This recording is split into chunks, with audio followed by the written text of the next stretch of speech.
السلام علیکم۔ پروگرام آئینہ کے ساتھ طاہر احمد بھٹی آپ کی خدمت میں حاضر ہے۔ میں کبھی کبھار آپ کی خدمت میں کچھ ایسا ماضی سے، بہت ماضی بعید سے کوئی شعر، کوئی لائن، مصرع نکال کے تو پھر اس کو ریلیٹ کر کے دیتا ہوتا ہوں۔ میں نے بہت بچپنے سے لے کے پھر بہت عرصے تک بعد میں ایک گانا کثرت سے سنا ہوا ہے، مطلب اب بھی وہ ہے موجود، کہ مجھ سے لوگوں نے پوچھی نشانی تیری، کیا بتاؤں میں ان کو کہانی تیری، تیرے چہرے سے پردہ اتارا نہیں، تیری رسوائی مجھ کو گوارا نہیں۔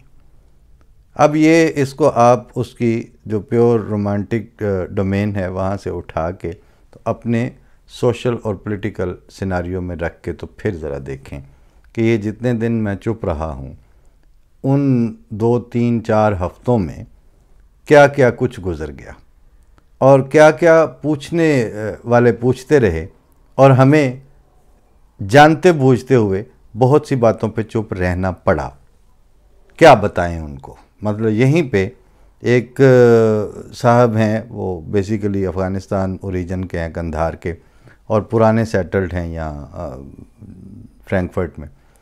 تو جب یہ تماشا لگا ہوا تھا تو مجھے کہتے ہیں کہ آپ کے ساتھ تو یہ عمران خان اچھا نہیں تھا۔ میں نے کہا کہ میں نے آپ سے کبھی کسی چیز میں ڈیٹیل میں جا کے بات تو نہیں کی، لیکن آپ کو چونکہ پتہ نہیں ہے لہٰذا آپ کے انفارمیشن کے لیے میں آپ کو بتا رہا ہوں کہ ہمارے لیے کوئی بھی اچھا نہیں ہے۔ اس کی وجہ، میں نے کہا اس کی وجہ یہ ہے کہ ہمارے ساتھ دشمنی کسی سیاسی تنازع کی وجہ سے نہیں کی جا رہی، ہمارے ساتھ دشمنی کسی پانی کے یا سرحدی تنازع کی وجہ سے نہیں ہو رہی، ہمارے ساتھ غیر انسانی ظلم کسی عزت بےعزتی اور غیرت کے ایشو کے اوپر نہیں ہو رہی، اور ہمارے ساتھ دشمنی کسی معاشی تنازع کی وجہ سے بھی نہیں ہو رہی۔ پھر کیا وجہ ہے؟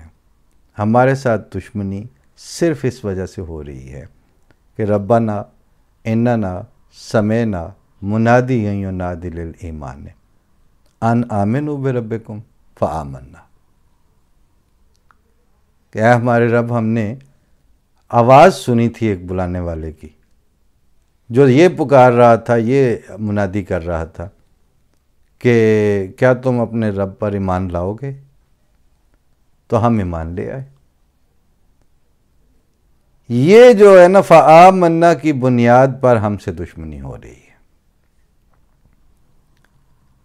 ان کے بڑے بڑے سرپنچوں کا اور کلگی والوں کا یہ کہنا ہے کہ جی وہ تو خدا کی طرف سے ہے کہ نہیں، نبی تو آ ہی نہیں سکتا، یہ دعویٰ کر دیا ہے، ختم نبوت توڑ دی ہے، لیکن کوئی ایک بھی اس بات کو اس حوالے سے نہیں کر رہا کہ مجھے خدا نے یہ کہا ہے کہ یہ بندہ جھوٹا ہے۔ کوئی ایک بھی ان میں سے یہ دعویٰ نہیں کر رہا کہ خدا تعالیٰ کا کلام قرآن شریف یا رسول اللہ صلی اللہ علیہ وسلم، محمد عربی صلی اللہ علیہ وسلم کے فرمودات یہ فرما رہے ہیں کہ یہ بندہ جھوٹا ہے۔ کون کہہ رہا ہے؟ مولوی فضل الرحمان کہہ رہا ہے۔ کون کہہ رہا ہے؟ طاہر اشرفی کہہ رہا ہے۔ کون کہہ رہا ہے؟ مولوی مودودی کہہ رہے ہیں۔ تو بات سنو، آپ کے ان مودودیوں اور اشرفیوں کی بنیاد پر ہم ایمان سے طائب ہو جائیں اور آپ لوگ اپنے جو انسانی اوصاف اور کردار ہیں وہ مشروط کر دیں اس بات کے ساتھ کہ یہ وہاں سے اپنا ناطہ توڑ کے آ جائیں تو ہم میں انسانیت واپس آ جائے گی۔ یہ نہیں کہتے کہ وہ فکرہ تو ان کا یہ ہوتا ہے کہ وہ اپنے سارے سیاسی حقوق لیں جی، بس یہ جو انہوں نے نیا نبی بنا لیا اس سے باز آ جائیں۔ گویا ہمارے سیاسی حقوق تو بعد میں ہمارے ہیں نا۔ سب سے پہلا سوال تو یہ ہے کہ آپ کے اندر سے انسانیت کوچ کر گئی تو پھر ہمارے انسانی حقوق سلب ہوئے نا۔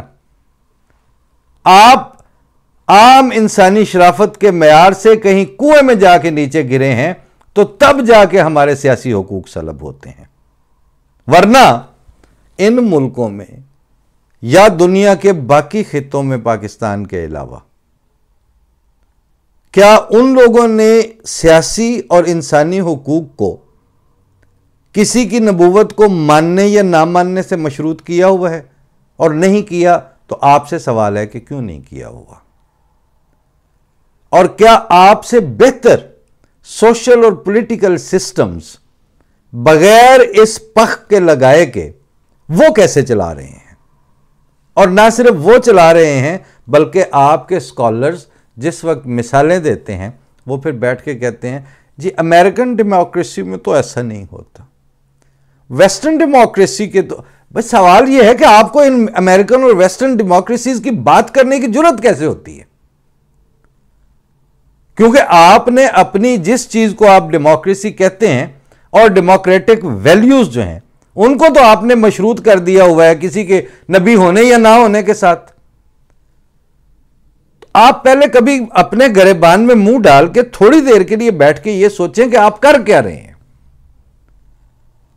آپ کون سی جمہوریت لے کے بیٹھے ہوئے ہیں؟ فوج کا آپ کے اوپر چڑھ دوڑنا اور فوجیوں کا آپ کے اقتدار پہ قبضے کرنا یہ تو بہت بعد کا مسئلہ ہے۔ پہلا مسئلہ یہ ہے کہ جب فوجی آپ سے یہ نہیں چھینتے سارا کچھ، جب وہ آپ کو گن پوائنٹ پہ وزیر اعظمی سے اور صدارت سے چھٹی نہیں کرواتے بقول آپ کے، اس سے پہلے آپ کے نزدیک کیا انڈرسٹینڈنگ ہے سیاست کی؟ اس سے پہلے آپ ڈیموکریٹک ویلیوز کو کہاں رکھتے ہیں اور اس کے جو بائی لاز ہیں اور اس کی جو ایس او پیز ہیں وہ کہاں سے کشید کرتے ہیں؟ تو آپ کو میں بتا رہا ہوں کہ آپ تو وہ نبوت کے ہونے یا نہ ہونے سے کشید کرتے ہیں۔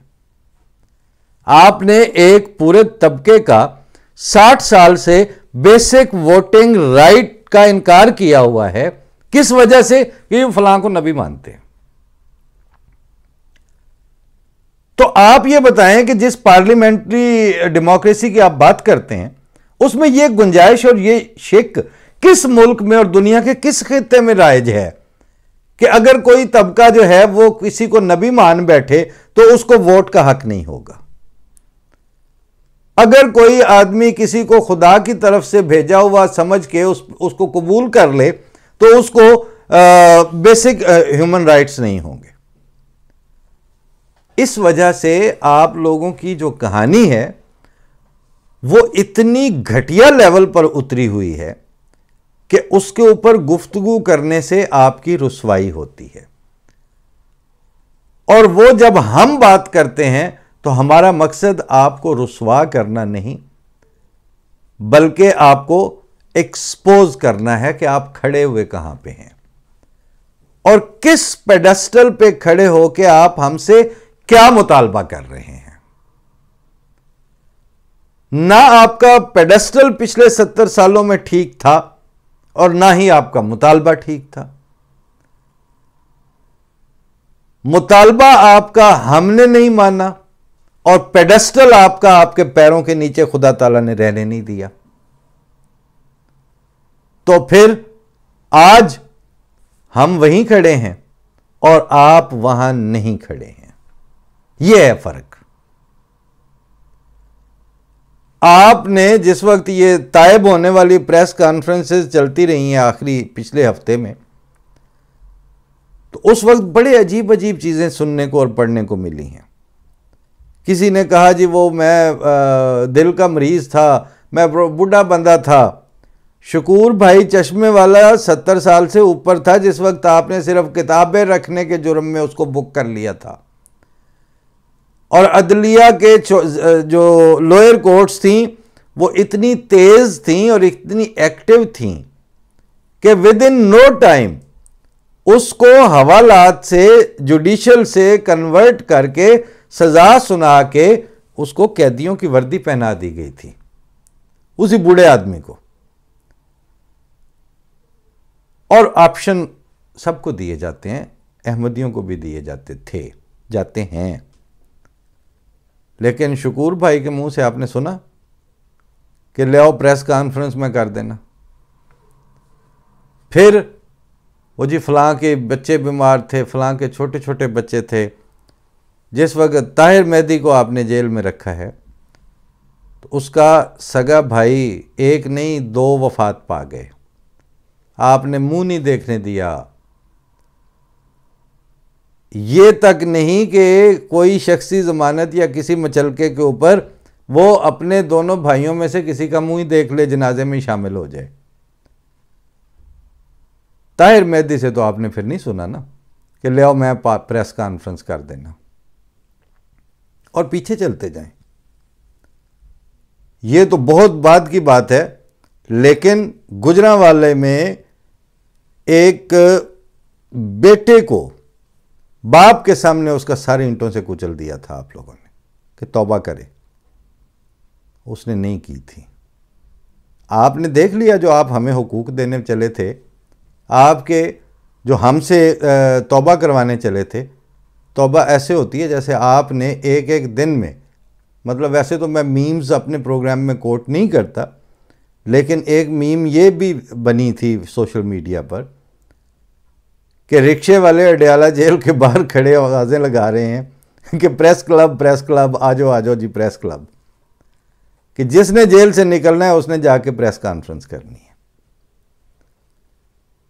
تو بھائی جیلوں میں تو آپ نے ہمیں بھی رکھا تھا،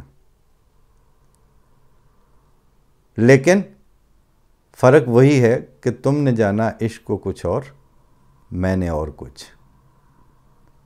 یا یہ کہ میں نے عرض کیا تھا نا کہ جو محمد علی صاحب کے پاس ایک ینگ لڑکا آیا تھا تو اس نے کہا تھا کہ تیری کہانی میری کہانی سے مختلف ہے، کہ جیسے آنکھوں کا پانی پانی سے مختلف ہے.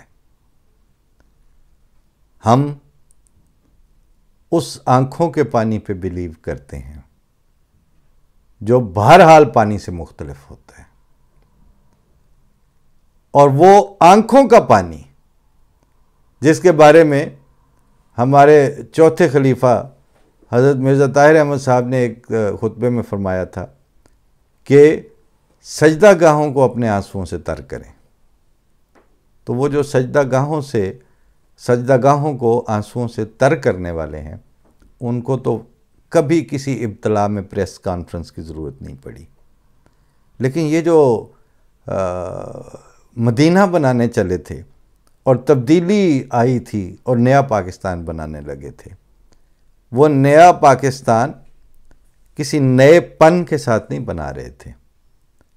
اس نئے پاکستان کی بنیادوں میں انسانوں کے حقوق کو بری طرح کچل کے، زندہ انسانوں کو نہیں بلکہ ان کی قبروں کی کتبوں اور ان کی قبروں کو اکھاڑ کے اس کی ہڈیاں تک باہر پھینک دینے کے بعد، ان بربریت اور ان غیر انسانی حرکتوں کی بنیاد پر جو تبدیلی آنے لگی تھی، اس کا بھانڈا پھوٹ گیا. وہ ہنڈیا چوراہے میں چوپٹ ہو گئی، اور پھر ظاہر ہے کہ اس کا ادھ کچی ادھ پکی جو بھی تھی بھبکے مارنے والی ہنڈیا، اس کی بدبو پورے ملک میں پھیلی ہوئی. اور اس وقت حقوق کی گردان کرتے ہوئے ایک طرف سے درندے نکل رہے ہیں اور دوسری طرف سے داخل ہو رہے ہیں. فضا یہ ہو تو دلوں میں نزاکتیں کیسی. اور اگر یہی کچا چٹھا ہو، یہی سم ٹوٹل ہو، آپ بتائیں کہ ہم آپ کے اوپر کیا گفتگو کرتے. لہٰذا سہولت اور عزت آپ کی اور ہماری اسی میں تھی کہ جو ہو رہا ہے وہ ہم نے نہیں کیا، اور جو آپ نے اپنے ساتھ کروایا ہے وہ آپ نے اچھل اچھل کے اور کود کود کے کروایا ہے. تو جو خدا تعالیٰ کی قہری تجلیوں کو للکارے مار مار کے جنہوں نے بلایا ہے، اس کے درمیان ہم تبصرے کیا کریں اور اس کے اوپر پروگرامز کیا کرتے. وہ پھر ٹھیک ہے، آپ بھوگتیں، کیونکہ سیاست سے آپ کے کچھ لینا دینا تھا ہی نہیں، عدالت سے آپ کا کچھ لینا دینا تھا ہی نہیں. انسٹیٹیوشنل بلڈ اپ اور ادارہ جاتی تعمیر اور ترقی سے آپ کا کچھ لینا دینا نہیں تھا۔ مجھے ایک صاحب نے کہا کہ اچھا یہ احمدیت والا ایشو چھڈ کے انہاں تے گل کر لو۔ میں کہا کر لو۔ زرداری وہ بھی ملک ریاض دا بینیفیشری، یہ پنجابی میں ہی اس سے ہو رہی تھی۔ نون لیگ وہ بھی وہ بینیفیشری، فوج انہیں بھی وہ تو فائدہ اٹھایا، تے عمران خان انہیں بھی وہ تو فائدہ اٹھایا، گویا سارے وہ کانے۔ تو بتائیں تو صحیح ان میں فرق کیا ہے کہ ہم ایک کو چھوڑ کے دوسرے کی بات کریں؟ جو ایک سے بڑھ کر ایک ہیں، سارے ایک ہی تھیلی کے چٹے بٹے ہیں۔ تو جو ایک بندے کے اوپر آواز نہیں اٹھا سکے، ایک بندے کے چنگل سے اپنی بددیانتیوں، اس میں ملک ریاض کا قصور نہیں ہے اتنا۔ وہ تو ٹھیک ہے، اس نے کہا کہ جب انہوں نے یہی کچھ کرنا ہے تو پھر میں تو اپنی امپائر کھڑی کرنا نا۔ تو جب ساروں کو پتہ ہے کہ انہوں نے اپنے مفادات کا سودا کر کے ذاتی فائدے لینے کے لیے قومی اور ملکی مفاد کو جہاں دل چاہے قربان کر دیا، اور پبلک کو اور ووٹر کو بلا استثناء نان سینس سمجھا، نان ایشو سمجھا، نان اینٹی سمجھا، تو یہ جو چاروں دھڑے یہی سمجھتے رہے ہیں، تو میں اس میں سے کسی ایک دھڑے کے ساتھ کیوں کھڑا ہو جاؤں، اور میں کسی ایک سے امید کیوں لگا بیٹھوں؟ لہٰذا میں نے ان افغانستان والے دوست جو تھے ان سے کہا کہ بھائی صاحب یہ سارے چونکہ خدا کو نہیں مانتے، اور ایسے ہی میں نے ان کو کہا کہ یہ نہیں کہ ہمارے پاکستان والے بھائی، آپ بھی میں نے کہا خدا کو اس زمانے میں کوئی نہیں مانتے، کیونکہ جس وقت آپ کے جوتیوں میں انگارے بھرتے ہیں آپ اسی وقت خدا کو چھوڑ دیتے ہیں اور اپنے فوری مفاد کو مضبوطی سے پکڑتے ہیں۔ اس زمانے کے وہ جاہل، یعنی ظلومن جہولہ والے جاہل، وہ صرف ہم ہیں خدا کے فضل سے، کہ جو اپنے وقتی مفاد کو جوتی کی نوک اور جوتی کی نوک کی ٹھوکر پر رکھ کے آنے والے زمانوں کے مفاد کے اوپر نظر رکھے ہوئے ہیں۔ کیوں کہ کہتا ہے جب وہ یہ کہ کروں گا میں یہ ضرور، ٹلتی نہیں وہ بات، خدائی یہی تو ہے۔ اور اسی منظوم بات کو بانی جماعت احمدیہ نے یہ فرمایا نثر میں کہ مجھ سے پہلے کون صادق ضائع ہوا جو میں ضائع کیا جاؤں گا، کس سچے وفادار کو خدا تعالیٰ نے ذلت کے ساتھ ہلاک کیا جو مجھے ہلاک کرے گا۔ تو بات یہ ہے کہ ہم تو اللہ تعالیٰ کی ازلی سنت پر نظر رکھتے ہوئے ابدی رحمتوں کے امیدوار ہیں، اور اس ازل اور ابد کے درمیان زندہ رہنے والے یہ فصلی بٹیروں کے اوپر نہ ڈیپینڈ کرتے ہیں نہ ان کا منہ دیکھتے ہیں۔ سو ہمارے آبا نے اس زمانے کے انگریز کے گورنر جو تھے، جو آج کل کے پورے ہندوستان سے بھی زیادہ طاقت رکھتے تھے کیونکہ وہ ہندوستان کے حاکم تھے، ہمارے آبا نے ان کے سامنے اپنے موقف سے ایک انچ بھی پیچھے ہٹنا پسند نہیں کیا اور قربانی دینی پسند کی۔ تو آپ تو ہمارے لیے میٹھے چول ہیں، بالکل آپ کی تو ہمارے نزدیک اس طرح کوئی حیثیت ہی نہیں ہے۔ خدا داری چیغم داری، ہاں اگر خدا درمیان میں نہ ہوتا اور اس سارے بربریت اور ظلم کی بنیاد اس بات پر نہ ہوتی کہ ہم نے خدا کی طرف سے بھیجے ہوئے کو مانا ہے، پھر آپ بالکل ٹھیک ہے، پھر ہم بھی آپ میں سے کسی کے ساتھ ہوتے، کہیں ہم بھی نیلے پیلے مفلر ڈال کے تو فیملیاں لے لے کے تو ہم پہنچے ہوتے پھر آپ کے آگے پیچھے، اور پھر اسی طرح ذلیل بھی ہو رہے ہوتے، کیونکہ آپ نے جس ملک کے گلی کوچوں میں نام لکھے تھے خدا تعالیٰ کے فرستادہ کے بازاروں میں کہ لوگ جوتیوں سمیت اس کے اوپر سے چل کے گزریں، تو اللہ تعالیٰ نے آپ کی شخصیتوں کو پورے ملک میں بچھایا اور جوتیوں کے ساتھ اور بوٹوں کے ساتھ اس کے اوپر چلے ہیں لوگ، اور ہم نے دیکھا ہے اور ہماری نسلیں دیکھ رہی ہیں، اور اس سے ہمیں آپ کی تذلیل کے اوپر کوئی فخر نہیں، لیکن ہستی ہے باری تعالیٰ اور خدا تعالیٰ کا اپنے فیصلے کے نفاذ کرنے کی طاقت اور قدرت رکھنے کے اوپر یقین بڑھ رہا ہے۔ ہم اس یقین کے ساتھ زندہ ہیں، آپ اپنے گمان کے ساتھ خوش رہیں۔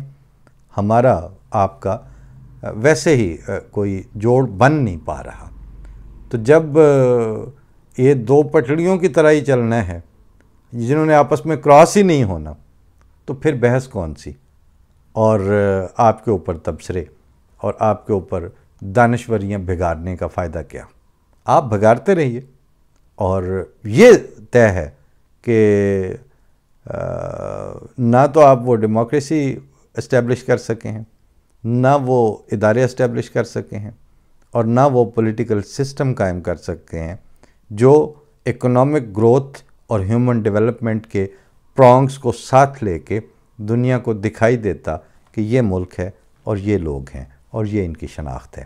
ہماری البتہ شناخت ہے، اور ہمیں اللہ تعالیٰ کی دی ہوئی شناخت زیادہ عزیز ہے بنسبت آپ کے اس پرچی کے جس ووٹ کو اب آپ خود عزت دے نہیں پا رہے، آپ کا سسٹم عزت دے نہیں پا رہا۔ لہٰذا انہیں آپ تانے سمجھیے، آپ کی مرضی، لیکن یہ ہے امر واقعہ۔ واپسی کی توقع امید ہمیں اس لیے نہیں ہے کہ میں نے آج سے کوئی 4 سال پہلے ایک کالم میں لکھا تھا کہ آہستہ آہستہ اترتا ہوا عذاب بہت خطرناک ہوتا ہے، کیونکہ وہ بتا دیتا ہے، اس کی سست روی اور آہستہ خرامی بتاتی ہے کہ اس نے واپس نہیں جانا، یہ اب اپنا کام پورا کر کے جائے گا۔ فی امان اللہ، اللہ آپ کو خوش رکھے، خیریت سے رکھے، اور میں نے جو اتنے دن چھٹی کی اب انشاءاللہ چلتی رہے گی آپ سے بات۔ فی امان اللہ، اللہ حافظ۔